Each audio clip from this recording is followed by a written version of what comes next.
आइए आज सुनते हैं सम्राट चंद्रगुप्त के महामंत्री, अर्थशास्त्र के रचयिता और विद्वान चाणक्य के जीवन से एक प्रेरणा लेने लायक वृतांत। सम्राट चंद्रगुप्त की सुदृढ़ शासन व्यवस्था का प्रमुख आधार उनके महामंत्री चाणक्य थे। शासन व्यवस्था पर उनका पूरा अंकुश था। एक दिन एक विदेशी चाणक्य से मिलने पहुंचा। शाम का वक्त था। चाणक्य बड़ी तल्लीनता से दीपक की रोशनी में कुछ लिख रहे थे। वह विदेशी युवक उनके पास जाकर खड़ा हो गया, लेकिन चाणक्य अपने कार्य में इतने तल्लीन थे कि उन्हें उसके आने का पता ही नहीं चला।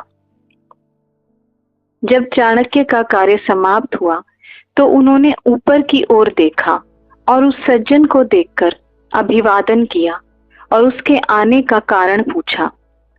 तब उस विदेशी युवक ने कहा, मैं आपकी प्रशंसा सुनकर आपसे मिलने यहाँ आया हूँ। चाणक्य ने जलता दीपक बुझा दिया और एक अन्य दीपक जला लिया। उस सज्जन ने इसका कारण पूछा तो चाणक्य ने कहा, इससे पहले मैं शासन संबंधी कार्य कर रहा था।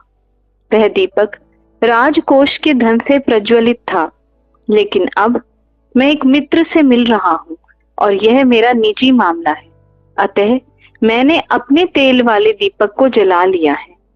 यदि मैं ही सरकारी धन का अपव्यय करने लग जाऊंगा तो अन्य लोग भी ऐसा ही करेंगे और इससे राज्य में अव्यवस्था फैलते देर नहीं लगेगी। चाणक्य की इस नीतिगत और सारपूर्ण बात को सुनकर वह विदेशी आश्चर्यचकित रह गया और हम सबके लिए भी यह बहुत प्रेरणादायी वृतांत है।